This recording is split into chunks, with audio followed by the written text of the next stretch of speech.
chapter 2, verse 41. If you have it, say, I've got it. His parents went to Jerusalem every year at the feast of the Passover. When he was 12 years old, they went up to Jerusalem according to the custom of the feast. When they had finished the days, as they returned, the boy Jesus lingered behind in Jerusalem. And Joseph and his mother did not know it. But supposing him to have been in the company, they went a day's journey and sought him among their relatives and acquaintances. Verse 45, so when they did not find him, they returned to Jerusalem seeking him. Now, so it was that after 3 days, they found him in the temple, sitting in the midst of the teachers, both listening to them and asking them questions. And all who heard him were astonished at his understanding and answers. So when they saw him, they were amazed. And his mother said to him, Son, why have you done this to us? Look, your father and I sought you anxiously. And he said to them, why did you seek me? Did you not know that I must be about my Father's business? I want to preach on the subject, standing on business. You can have your seat in the presence of the Lord. Look at your neighbor, tell him you need to stand on business.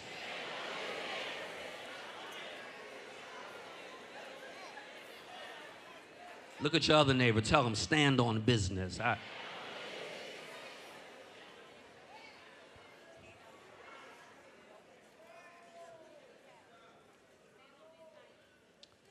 It is easy to misinterpret and to misunderstand this text without understanding the cultural and the religious significance of the moment.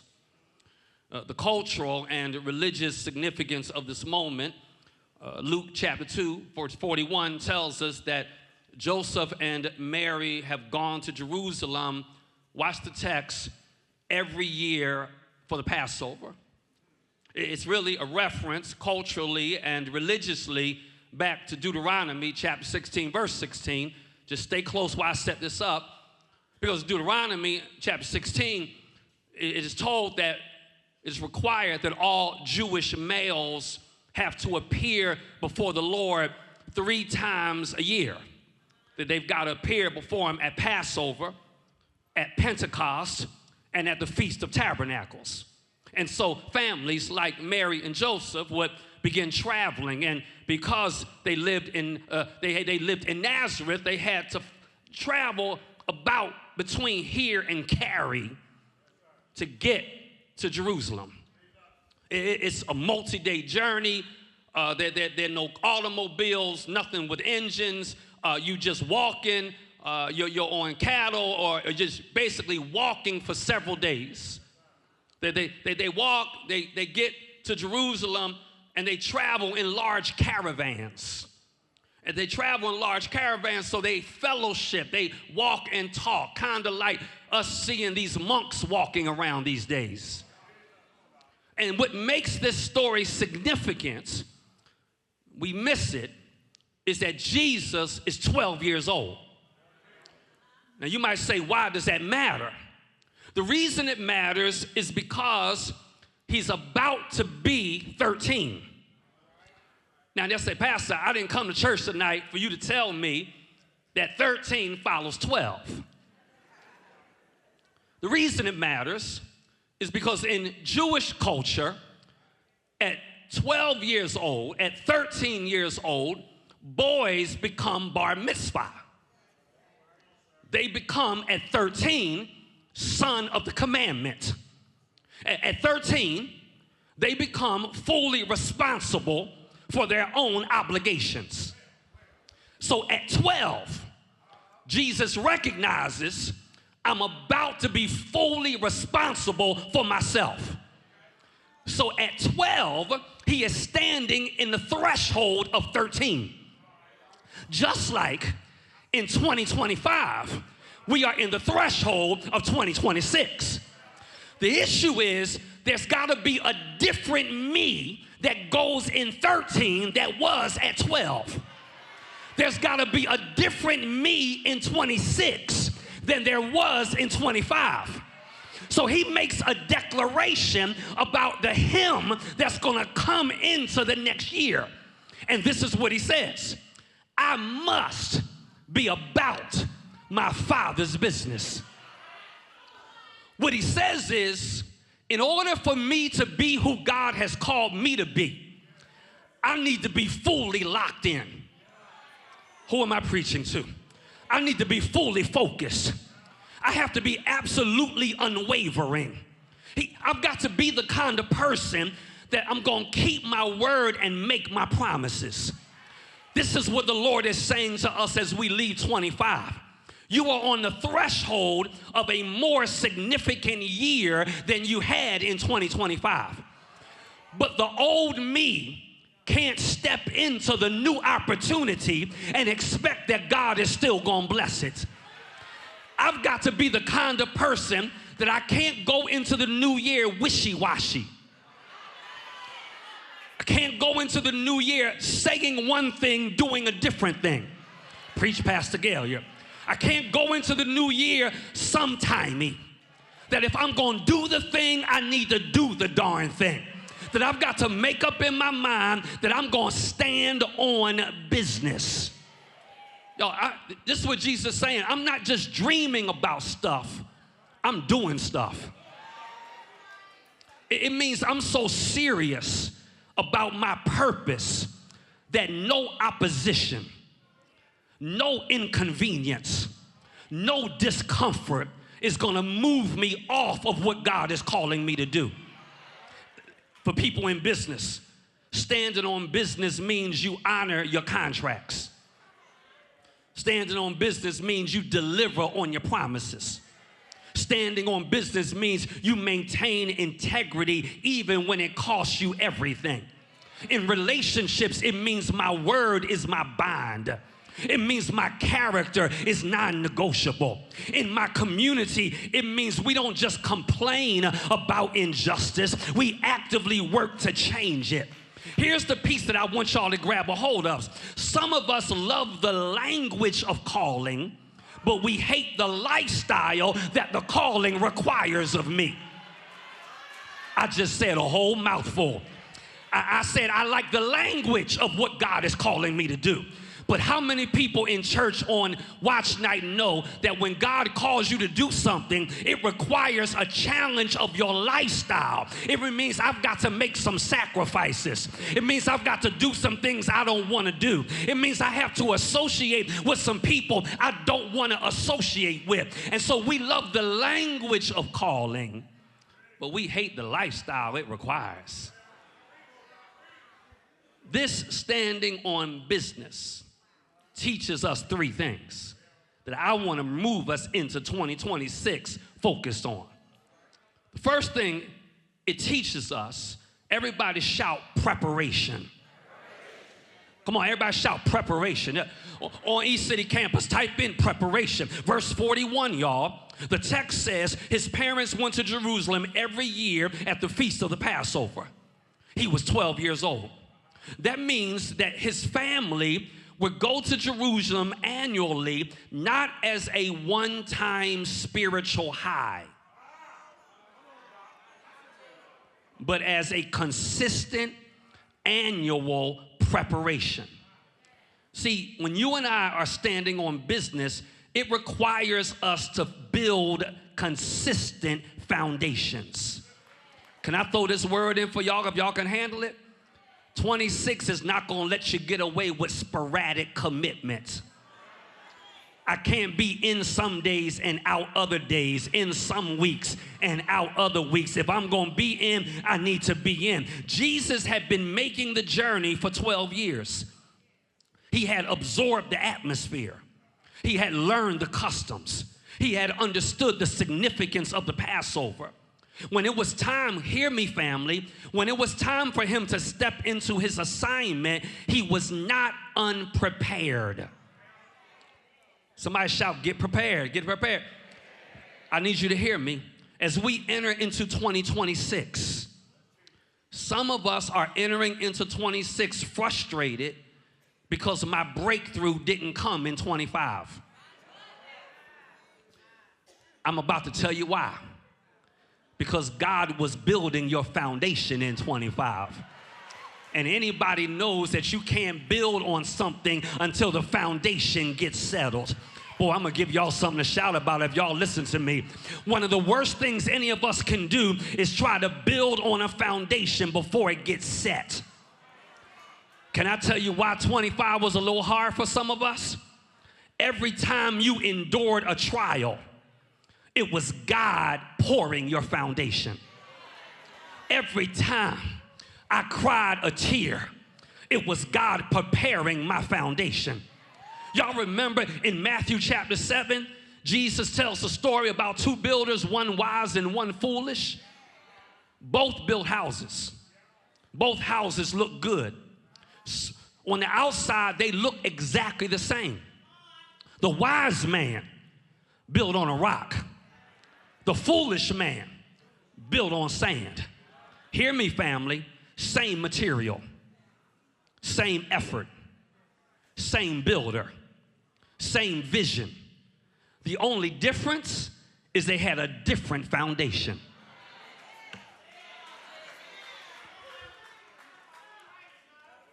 Y'all, can we stop just praising God for the stuff he builds and start praising God for what he withholds from me that he doesn't build because he knows I'm not ready for it yet?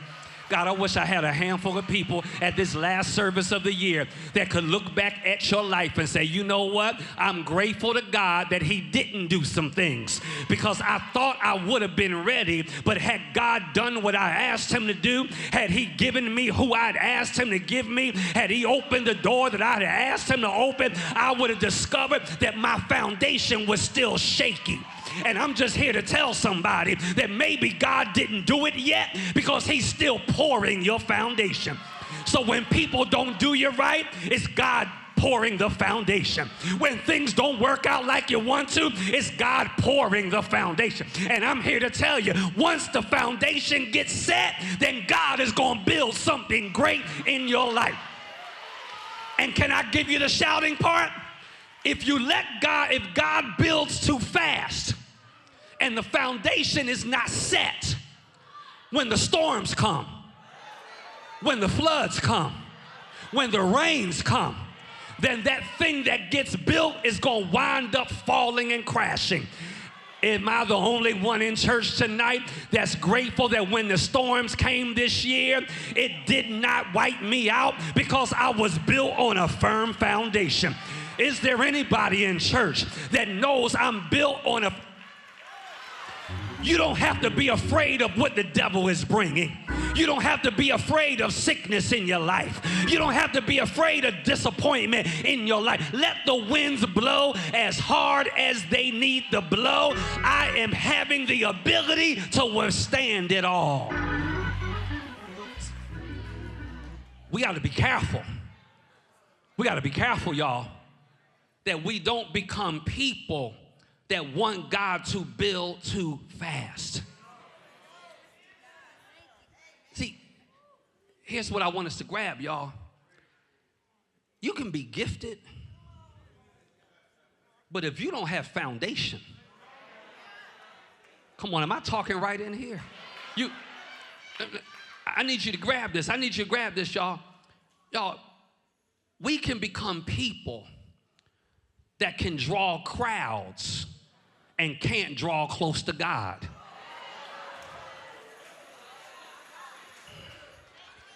And that's why Jesus says, if I wind up building without a firm foundation, then great is the fall. And the fall is always great in damage, great in disappointment, great in destruction. That's why Jesus spent 30 years preparing for 3 years of ministry. That's why David tended sheep before he led Israel. But we have to remember, y'all, that foundation work is invisible. Foundation work is unglamorous. Foundation work is unappreciated. We were clicking stations before church tonight, watching old drama series. And if you, some of these actors that are like A-list performers, entertainers now. You look back, and they got like a one-line role 30 years ago. I'm about to change someone's life if you get it. There are no overnight sensations. There's no overnight successes. There's people that don't mind doing the work while nobody's watching. There's people that don't mind doing the grind and doing the unglamorous stuff. And I'm here to tell somebody, if you've been doing the work in 2025, you better get ready for what God is about to do in 2026. As a matter of fact, nudge your neighbor, tell him, you better get ready. The foundation has been set. The groundwork has been set. God has been setting foundation in 25, and in 26, I'm going to speak prophetically over your life. God is about to do it this year. God is about to pour something down on your life. Put your hands on yourself, saying, my year is about to come. I've been doing the spiritual work. I've been doing the educational work. I've been doing the financial work. And in due season, God is going to bring about a building in my life. See, y'all, we can't be people who skip the classroom and want to jump to the platform. I can't ask God for influence without investment. I can't ask God for authority without apprenticeship. Y'all missed it. They find him after 3 days in the temple, talking, watch this, listening.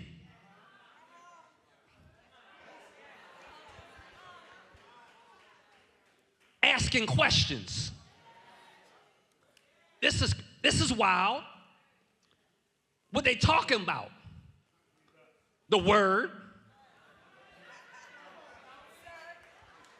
So Jesus was so serious about preparation. He talked to people about him that didn't know as much as he knew about him. But he was refusing to minister the word without being taught the word. Okay, y'all missed it. He refused to minister the word until he was taught the word, even though he was the word. And so if Jesus is willing to sit at the feet of an apprentice, if Jesus is willing to sit at the feet of a mentor, then don't you know, in order for us to get our breakthrough and our deliverance, I need to sit around some folk that's been where I've never been. I need to hang around some folk that have what I don't have. If I want to get to a better place financially, I need to hang around folk with money. If I'm trying to get some wins under my belt, I need some folk with some wins under their belts. If I'm trying to get a better marriage, I need to hang out with folk who have a good marriage. If I'm trying to get my spiritual life together, I need to hang out with people that know how to talk to God and know how to get a prayer through.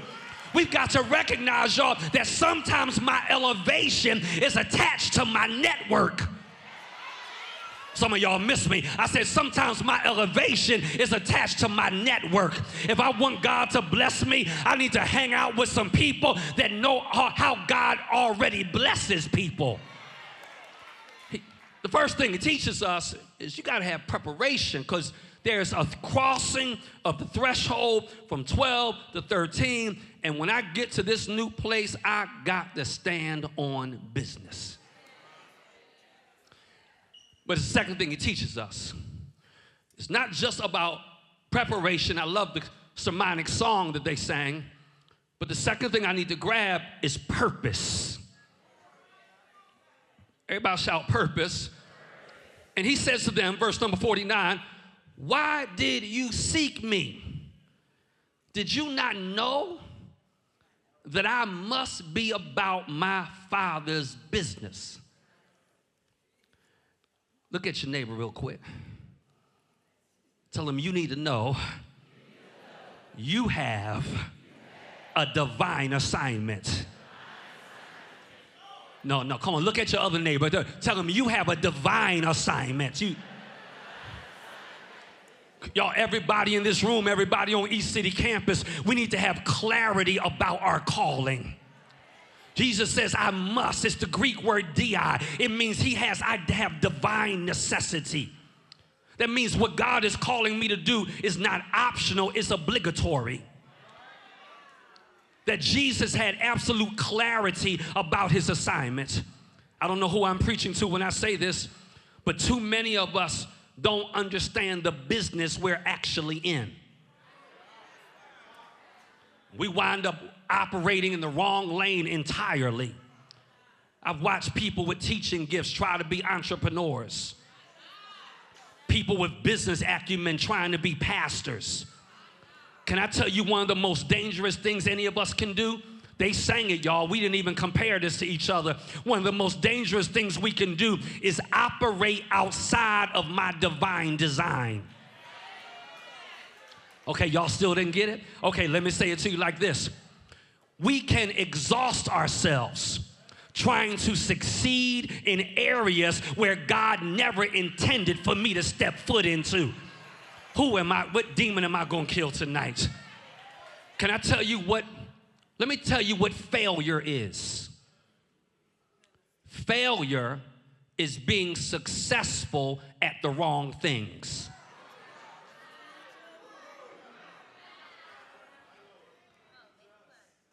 Blockbuster died because they protected comfort over calling. How many of y'all remember? I got young people in here that won't remember. How many of y'all remember going to the Blockbuster, renting a movie?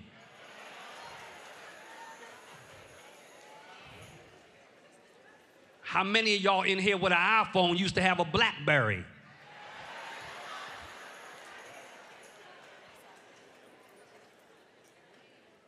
Y'all, we got to be clear about something. When you don't know what business you're in,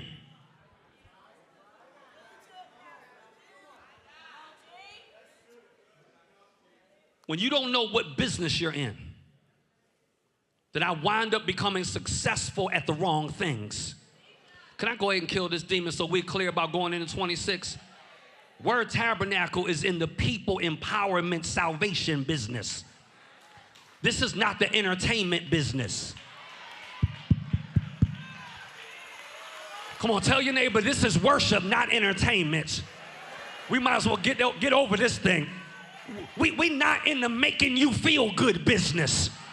We're not in the popularity business. We are in the prophetic business. We are in the transformation business. We are not in licking your womb business.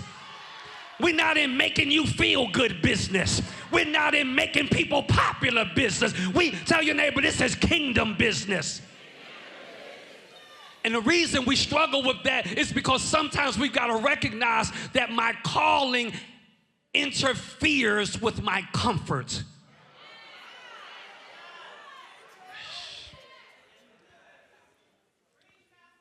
I hate to tell you this. What God is about to do is going to make you uncomfortable.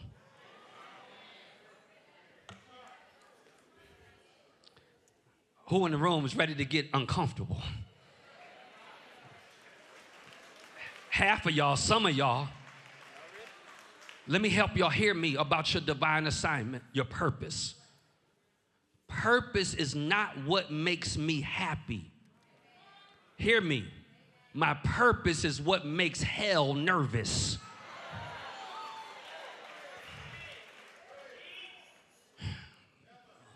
We almost there. Preparation. Purpose. Here's the last word to go into the new year with. Priorities.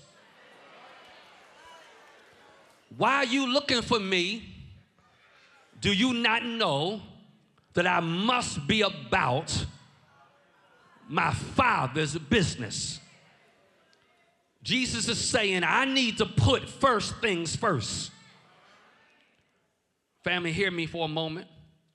We need to leave in 2025 anything and anyone that is crowding out our priorities. Can I go ahead and kill a handful of demons real fast before I close this sermon? Can I just kill a couple of them real quick? Let me give you some things that's crowding out our priorities. Social media validation.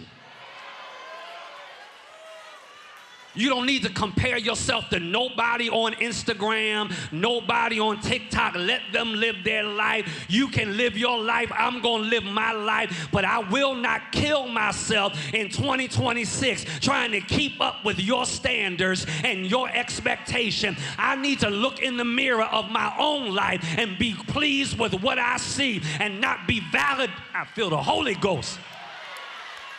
We don't need to be validated by a bunch of people we don't even know.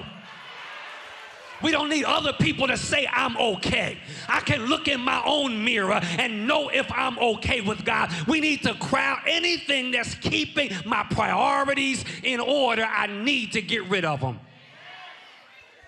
Social validation, toxic relationships.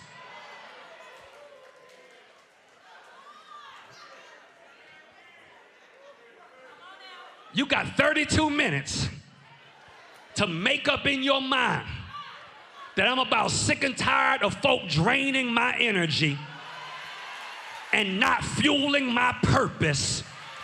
And just because, I'm going to give you a warning, just because we rock together this year doesn't necessarily mean we're going to break bread together next year.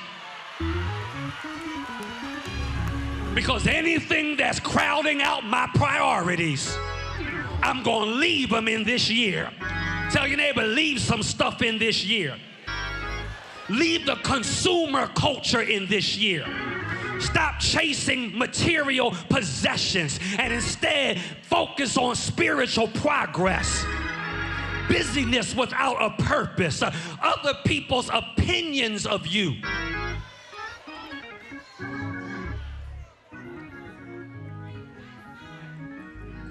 We are not feeding an assignment, then we are draining a future.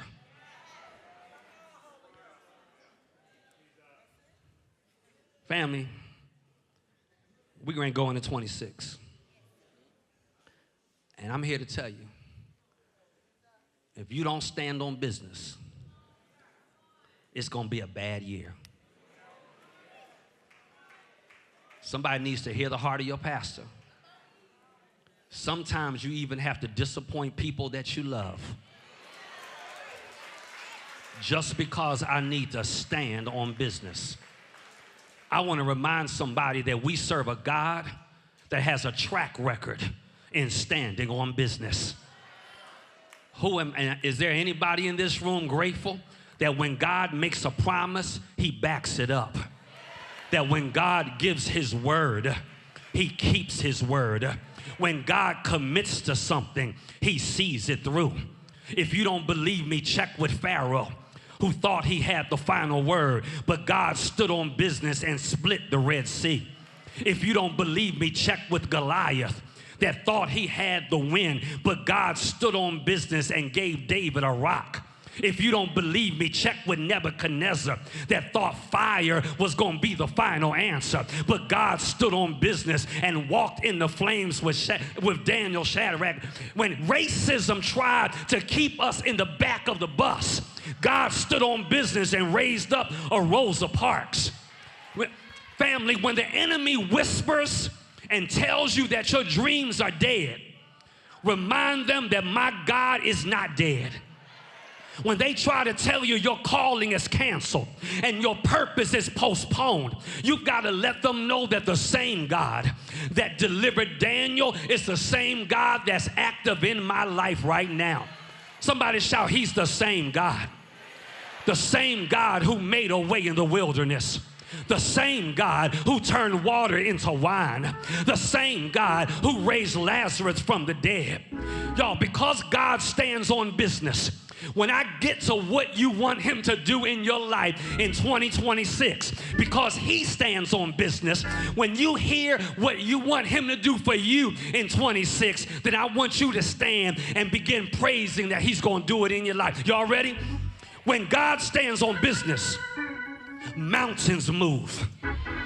When God stands on business, doors open. When God stands on business, tumors shrink. When God stands on business, ways appear. When God stands on business, chains break, giants fall, cancer cells die, bank accounts increase, depression lifts. Tell your neighbor, God is standing on business. When God stands on business, court cases get dismissed, degrees get earned, promotions come through, kidneys start working, hearts start beating, lungs start breathing, bones start healing, minds get restored, broken hearts get mended, favor gets multiplied, territories get expanded. Throw your head back and say, stand on business. As we cross into 26, I'm here to tell you that if God is standing on business for you, then you need to stand on business for God. Tell your neighbor, stop playing about this thing. Stop procrastinating with your purpose. Stop negotiating with your assignment, because the same Jesus at 12 years old stood on business. Now we're going to enter into 2026. Nudge your neighbor, tell them no more excuses.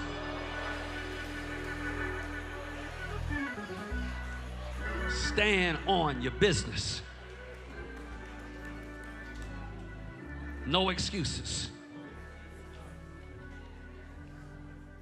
You're about to have the best year of your life. And you can receive it, or some of y'all not receiving it.